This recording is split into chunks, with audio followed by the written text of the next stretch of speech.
So yesterday, the famous NFL commentator John Madden passed away. R.I.P. John Madden. I am not some expert on Madden. I am not a big NFL guy, really. I've played a number of the NFL Madden games over the years and enjoyed them. And he has a great voice, right? It's this distinctive voice. So, he was in his 80s, lived a good long life. But condolences to his family and loved ones.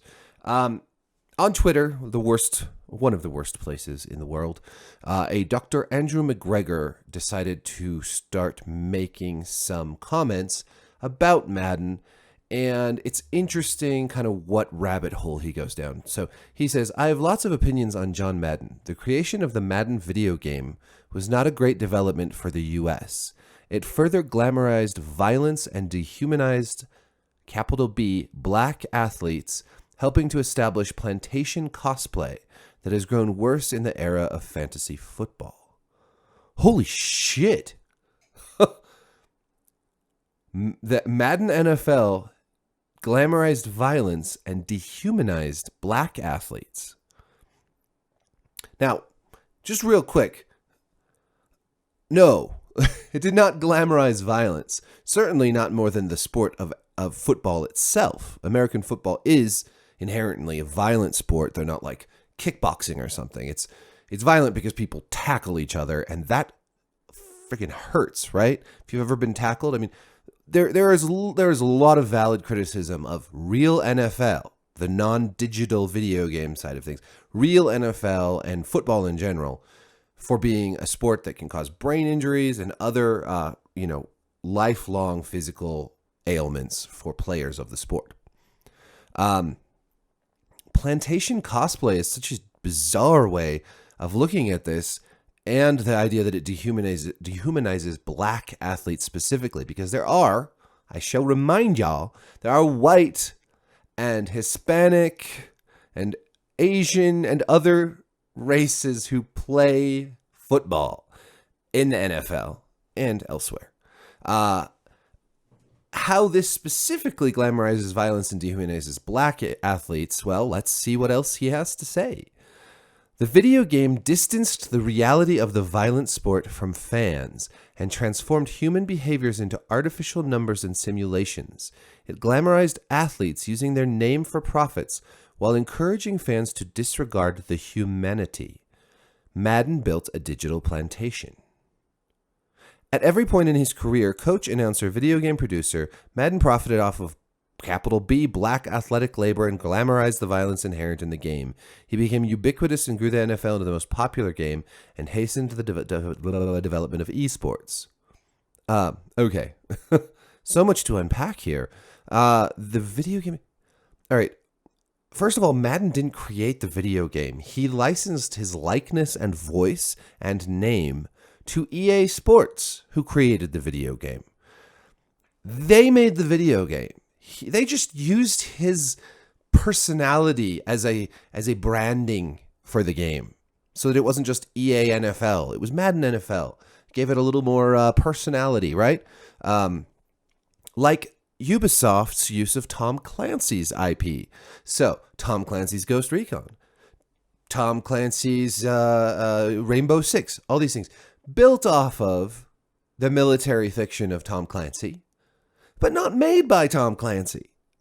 Also, all this idea that you're glamorizing violence and profiting off of black labor because of a video game is very, very peculiar. I mean, first of all, let's look at what labor means in this context. Okay, whatever race you are, if you are an NFL athlete, you are making bank. You're making really good money. If you want to talk about exploiting labor, look at college sports, where these colleges rack in millions of dollars and coaches are paid millions of dollars a year, and the athletes are not paid at all except for a scholarship to the university that they're attending, which costs the university literally nothing.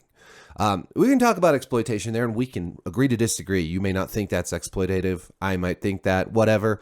I do. But the idea that somehow this video game that Madden licensed his likeness and image and voice to and was attached to vis-a-vis his personality and his success, the idea that he's profiting off of specifically black labor is fucking crazy. Now, I should note that these tweets were made hours after the death of John Madden. Hours after this man passed away. This is dancing on grave level low. Like, come on, man. Give it a day or two. Or, say this shit before he dies. One way or the other, right? But that aside, what is with the race stuff? I mean, here we have a guy who appears to be white. Dr. Andrew McGregor appears to be as white as me. And I'm pretty white. Talking about how, white people are profiting off of black labor. But here, these NFL players are rich. Not all of them, but they're rich by any reasonable standard. These are not plantation workers. We're not cosplaying plantation here. These are wealthy athletes, some of whom are wildly famous, some of whom have huge promotional deals with shoe companies and soda companies and whatever else. And many of whom have profited off of Madden NFL, the video game. Let's continue. Sure, there is a lot of significance to his life and his impact, but it's pretty clear most of his accomplishments were not beneficial or healthy for athletes, particularly non-white athletes. Why? When your entire life is based on expanding and profiting off of one the most violent and exploitative games, veneration is not exactly something you deserve. Okay, so this guy who coached, who announced, who was attached to this video game, he devotes his life to football, and so that makes him bad. Millions of people love football. And for all the problems with the NFL and the health problems that players do face, like, how are you demonizing a man who is just part of the whole, part of one small part of this huge sport? It beggars belief. There is more. Let me find it real quick, because I tweeted this guy yesterday a bit. Let me see. Here we go. Here's one. Management and control are at the heart of video games and fantasy sports. Players want to build super teams to win. They build rosters to compile stats and make big plays. Doing it with computer-generated players dehumanizes real ones and augments our relationship to violence. He also said before this, sorry, I started with the second tweet, I'm very critical of video games and fantasy sports. They're at the heart of my critique of Madden because he symbolizes their rise to prominence and how fans now relate to the game and issues of race, labor, consumption through the prism of roster management and control. Obviously, video games and fantasy sports are wildly popular, and few people like to critically think about how they relate to race, labor, and consumption of a violent and exploitative sport. But I think we need to consider how they're linked with our actions as fans and to Madden. Okay, wow. This is very much along the lines of saying that, like, school shootings are caused by Call of Duty and The Matrix and that kind of bizarre line of thinking that's so popular among certain media types and intellectuals and fearmongers and whatever. I just don't understand. Maybe Twitter's too limiting, but what about computer digital players that you play in a video game dehumanizes real ones? It's usually glorifying them, if anything. I mean, you play with your favorite, NFL players or your favorite team in Madden NFL or whatever game you're playing or whatever sport you're talking about. You're not like dehumanizing these guys. You're actually like hero worshiping them to some degree, or just not even caring because you don't care enough about. You're not dehumanizing them or exploiting their labor by playing a fucking video game. It's just such a weird. It's a weird focus for labor rights also because a lot of these people are very rich. But the racial component, I just gotta. Why does Madden NFL, the video game? Why is that bad for black athletes, but not for all the very successful white NFL players, of which there are many? There are many white NFL players, many black, many white. Why is specifically this about blackness? I don't understand. And he doesn't explain it. He just puts it out there. And this is what a lot of people do when they talk about race these days. They just put it out there. They don't have a backing argument. They make things about race just because it's trendy, because it's popular these days, because anti-racism, the whole concept and critical race theory have become this like, I swear to God, it's just social signaling more than anything. Because look, we were on a pretty good path with racism. We were on a pretty good path where people were starting to say, you know what, it's not cool to be racist. Like, we should treat everybody the same. Black, white, whatever. You know, no more prejudice, no more segregation. You know, let's in every generation has become less and less racist and more open to like a multiracial society where people treat each other with dignity and respect. I'm not saying racism was over at any point. I'm not saying that like as when Obama got elected, like the end of racism, yay. No, racism is still alive and well. But when you start to make everything about how white people are inherently racist and no other races can be racist, and how like every single mechanism of our history and of our society is built around racism, and then until we end like this concept, this abstract concept of whiteness, then racism will continue. It's a very strange way. It's a very racially divisive way of looking at the world. And to put this into corporate boardrooms, our education system, to start framing everything as though like whiteness is bad and destructive, instead of saying our skin color doesn't matter and we should move past it, that is a destructive way of thinking.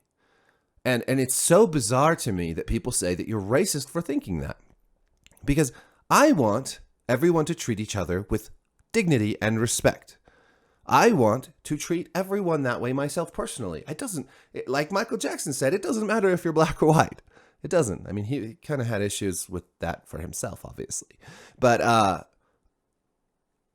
it matters what you do.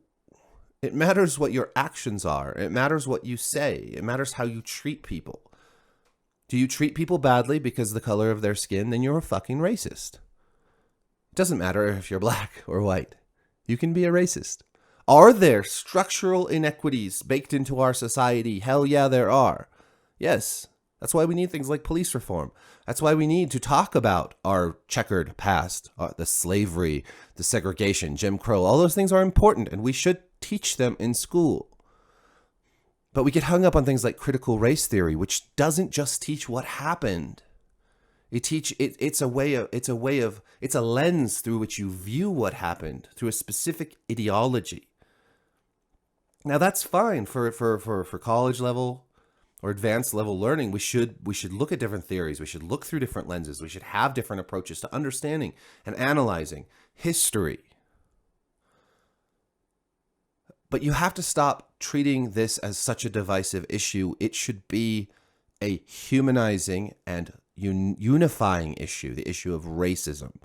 We should say, it's like the Rittenhouse thing. Everyone's saying he's a white supremacist. He's a white supremacist. He got off because of white supremacy. He killed 3 fucking white people. Okay? Give it a rest. White supremacy used to mean something. When we said white supremacist, we were talking about skinheads. We were talking about the KKK. We were talking about Nazis, neo-Nazis.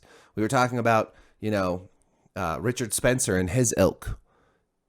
Now it's just anybody. Hell, Hispanics are now white supremacists. It's cool it with this shit. Language does matter. And if you abuse language to the point that it doesn't mean anything anymore, then it's all lost. Now when people say white supremacy, it barely even registers anymore. Now, just being a Trump voter makes you a white supremacist. Now being white makes you a white supremacist, unless you're one of those fucking white people who's always talking about how bad white people are. Oh, white people this, white men this. Oh, cis hetero white men that. Says the cis hetero white man.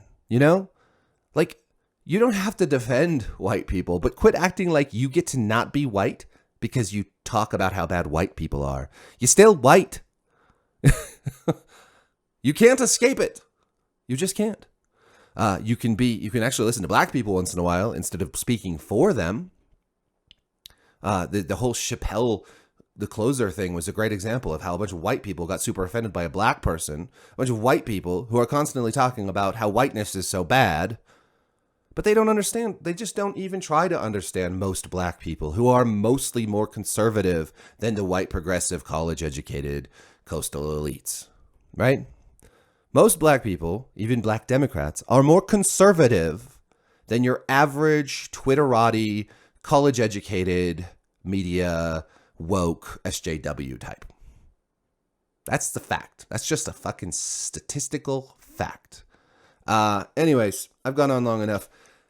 Dancing on the grave of John Madden so that you can score points in Wokelandia by saying that Madden NFL the game exploits the labor of black people and is plantation cosplay. I'll talk all day. We can talk about exploiting the labor of game developers who make Madden NFL, the testers. We can talk about that. It's a worthwhile debate. I think it's probably often overblown because I think a lot of people in game development really love working in game development, and maybe they don't have the greatest working conditions, but they choose to stay there because they would rather not work on boring software. They want to make games. I hope for reforms. I hope for change. I hope for change in NFL, in game development, in police. There's so much progress that can be made, and we are not going to achieve it by this dumb bullshit people keep talking about.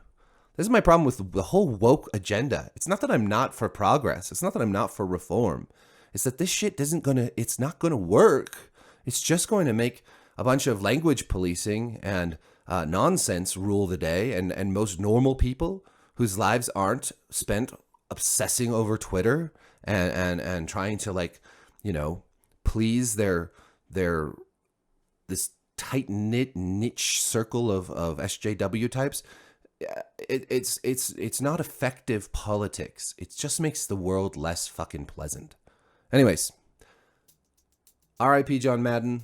I'm gonna go play some Madden NFL, just because, props to you.